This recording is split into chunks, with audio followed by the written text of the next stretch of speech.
What is going on, folks? This is the 30-day progress series part 10, day 300. And what a remarkable difference from the first series.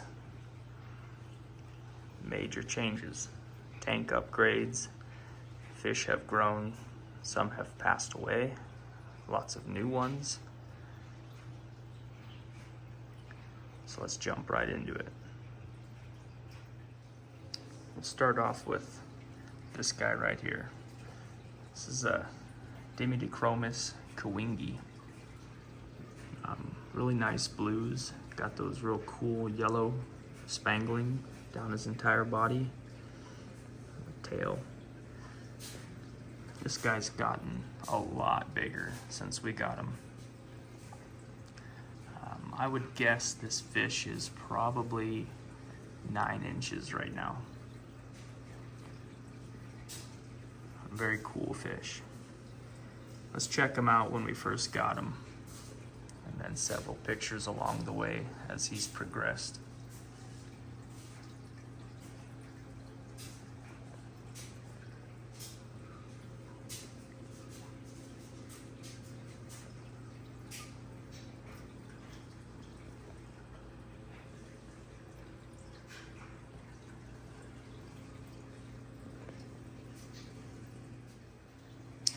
Here we have one of the previous tank bosses. This is another fish from the Dimidiochromis family. This is the Dimidiochromis strigatus. Very, very remarkable fish.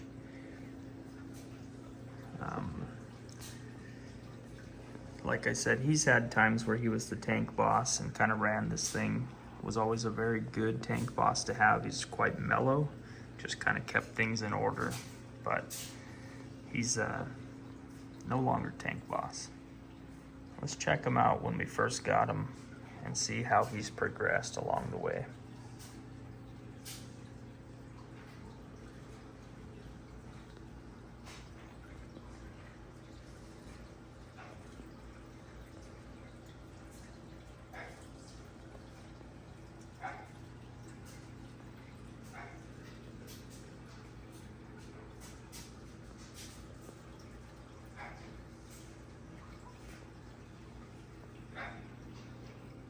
Next one, we'll jump right into this guy here.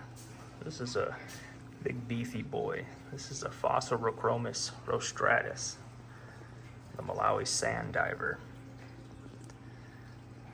This guy has gone through phases of some serious color morphing. He was real intense at times, and then back when they were in the 150 gallon with the custom aqua decor background, you know, putting that natural rock looking background and the white sand in there, he really faded out and went quite bland and all. Maybe I've got some pictures of that, but when I put him back in this 300 gallon tank, his coloration came back to this really stunning color here. The stuff you see on the back of this tank, the back wall, is like really, really fine dust, because on the back of this 300 gallon acrylic tank, it's clear. I just simply put a drop cloth behind it. So that was kind of a bad idea, because the cloth creates static and that dust builds up and there's really no way to clean it. But let's check that rostratus out when we first got him and then along the way.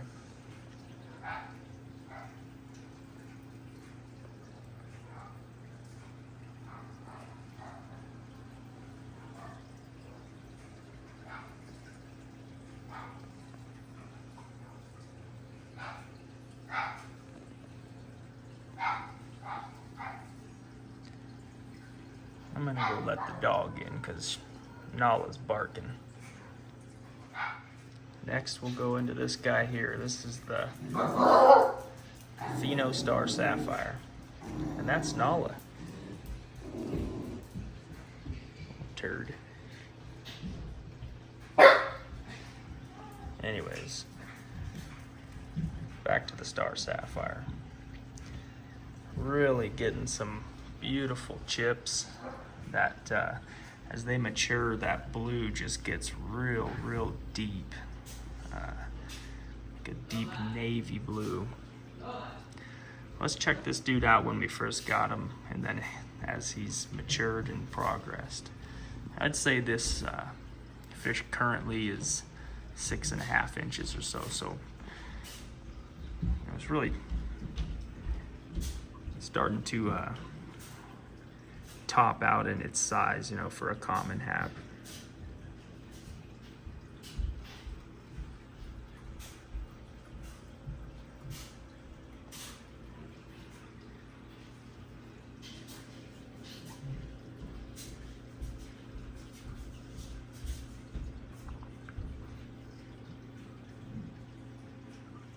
Alright, this dude here is the morai blue dolphin.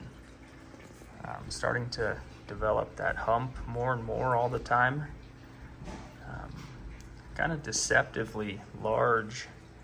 You know, sometimes these other fish can look kind of dwarfed in here, but when they're surrounded by these humongous fish. But this dolphin is about 7.5 to 8 inches, and I don't know what the deal is, but this rostratus has always had some sort of affinity with that dolphin.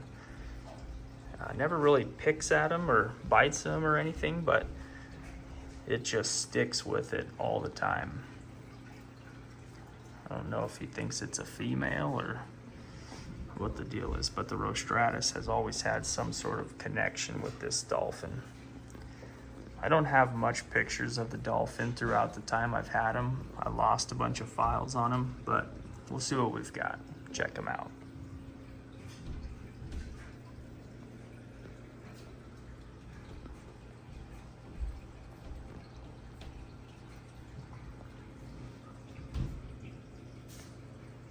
All right, this dude here, I think this is one of the fan favorites and one of my personal favorites as well. This is the Aristochromis christyi, the good old Malawi hawk. And this guy here is about 11.5 inches, coloring up very nicely. Him and this Buccochromis rhoadesii, they go back and forth for tank boss recently. And this rhoadesii is actually a tad bigger and a little girthier, so I think he usually wins the standoffs, but what a remarkable fish this guy is. I'll throw a picture in there of my original Malawi hawk. I lost it. So this is a replacement hawk that's done very well. We'll check him out too.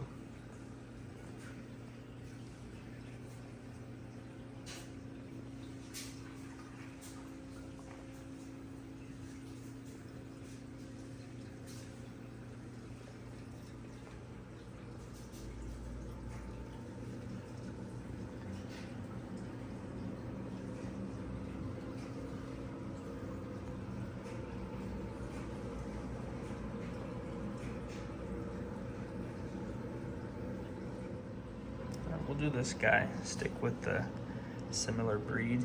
This is a Hawkliceps. Shout out to Ron's cichlids. This is a fish they've created. It is a cross between a Tyrannochromis macliceps and an Aristochromis christyi, making it the Hawkliceps. This is also a replacement. I had a Hawkliceps from Ron's cichlids, and it perished due to power failure. It was the only fish I lost in that power failure, but Ron's cichlids, a hunter down there, he got me. He quickly found me a replacement one from their grow out pond. So let's check the old one out and the progress it had made, and then this guy.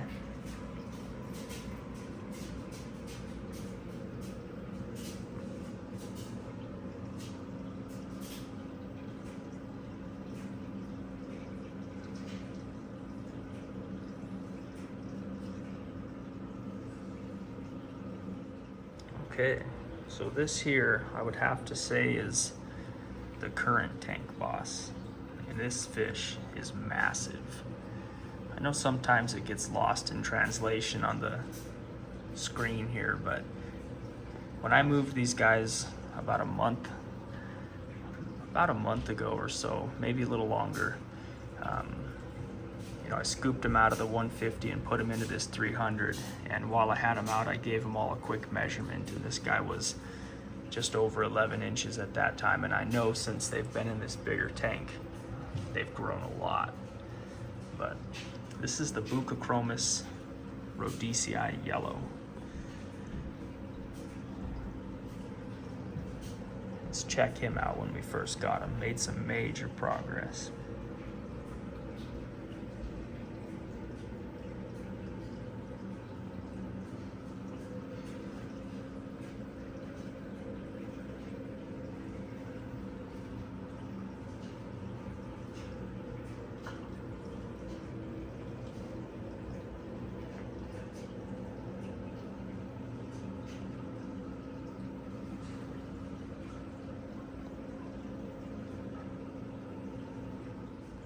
We'll stick right with the Buccochromis family.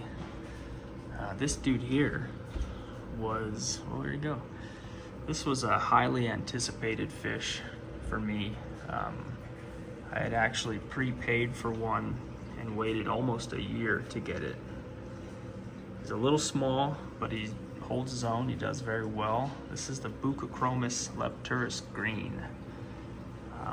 At one time was an extremely rare fish to get your hands on. I think they're getting a little better now with more private breeders and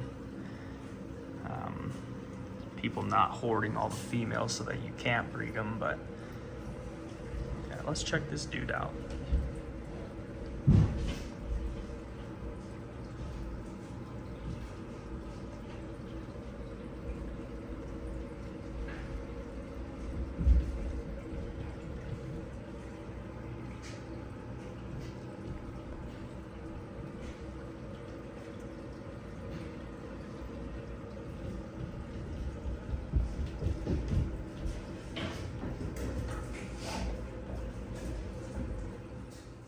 Okay, here we have the Nimbochromis fuscotaeniatus.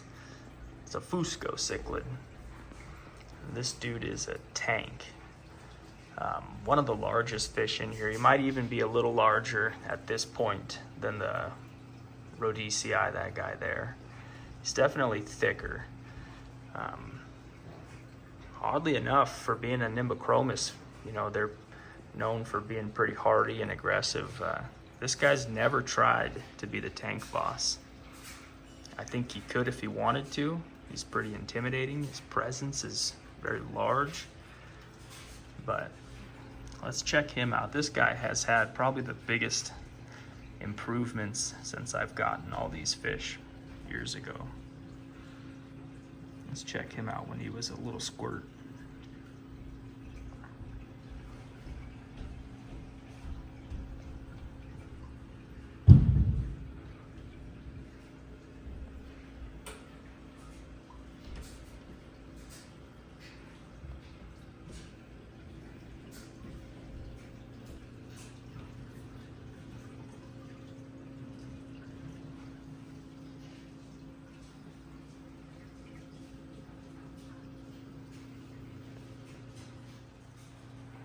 This here is a pretty rare fish in the hobby.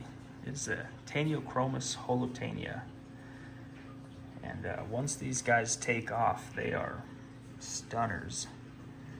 This guy's still pretty small. He's about 8 inches. So he's not very colorful, not very exciting looking, but they're still a very fun fish. Very high energy. When the food hits the water, he goes crazy. He's had times where he started to show signs of coloring up, and then he kind of goes back to this dark, kind of bland. But we'll show some pictures when he was looking pretty good, and then we'll check him out along the way.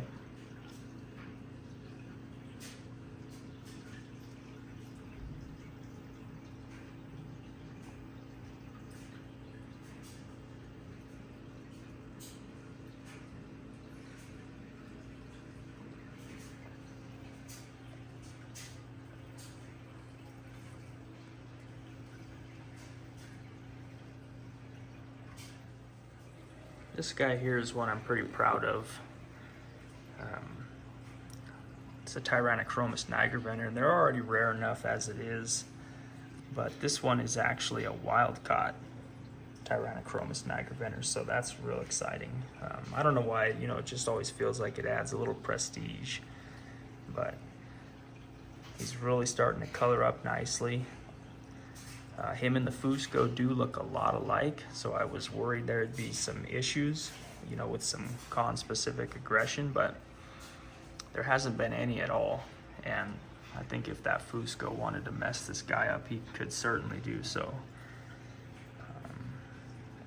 But these are very fun fish. Let's check him out when we first got him. We'll have a look at some pictures of his progress along the way.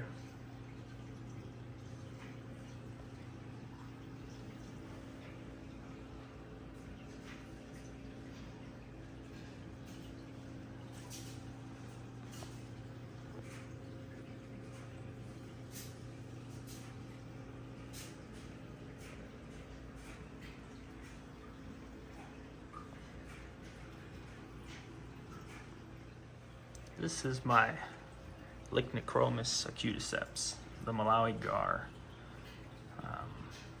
I've always really liked these fish because of their, you know, oddities they have, you know, the weird looking face and the body shape, the mouth is different. Just a very cool fish to have. And they're very active. They never stop. This guy hit this phase where he was just absolutely stunning. You'll see in the pictures. But Malawi gars are known to, they're kind of notorious for coloring down. You know, they'll get you excited with these beautiful, vibrant colors. And then just as quickly as they come, they fade.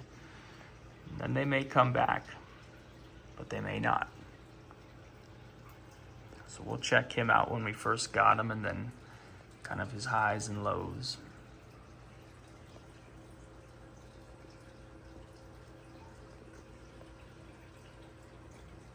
This dude now is about 10.5, 11 inches.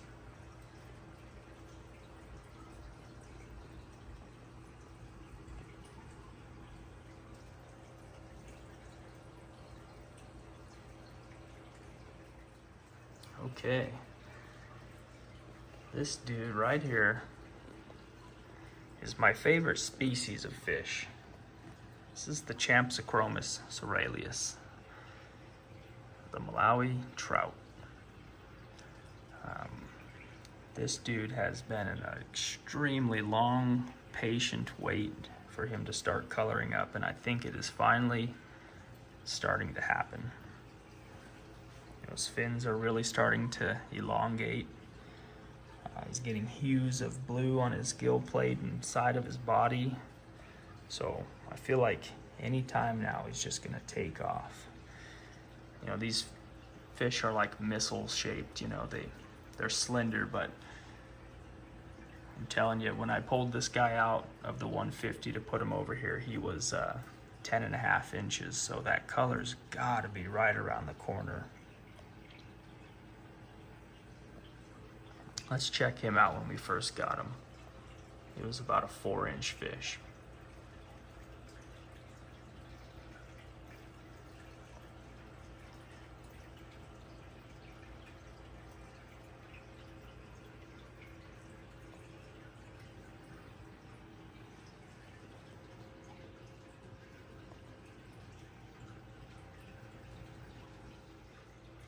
And last but absolutely not least, because this guy quickly became my favorite. I just think the overall appearance of these fish is so remarkable, so unique. This is my Champsochromis spillargyris. They're the only other fish in the genus of the Champsochromis. And I don't hold it against him or the seller, but I'm basically 100% positive that this was a Asian imported fish that was hormoned, because I've had him for several months now, and he's grown a lot since I've had him. But when I first got him, his coloration was intense. I mean, it was insane. And he was only about a 4.5-inch fish, which is pretty rare for a predator hap to be colored up at 4.5 inches, So that color lasted about a week, and then it completely faded. And here he is now at about 8 inches and kind of starting to get a little color, but man, nothing like when I first got him. So let's check him out when we first got him and see how he's done along the way. But all that aside, this is still probably one of my absolute favorites. They're very rare. You don't see them for sale hardly ever at all. And they just have that real unique body structure, and their face is real odd looking, just cool. All right, that does it for part 10 of the series. I can't believe it's been day 300 since we've been doing these updates. Just a quick overview. This is the 300-gallon acrylic tank. It's got dual overflow weirs, dual return setups, 4 nozzles on this side and 4 return nozzles on this side. I do run 2 return pumps. They are 2,600 gallon per hour each, down in the sump. I have the sump down here behind a little curtain I put up to hide the plumbing in the sump, but keep it easy to access. This tank has been working out phenomenally. I've got crushed coral, aragonite sand in here, keeps the pH buffed. It's been working very well. There's really no dead spots in this tank as far as flow goes. This wave maker helps push the flow, and these return nozzles coming back towards the wave maker really disrupts the flow. And there's a few turds on the ground right now, but they think they're gonna eat, so I think that kind of accelerates their bowels. So there's some poo in there now, but this tank stays absolutely crystal clear. Well, that's gonna do it for this one, guys. I'll see you next time. Thanks for watching.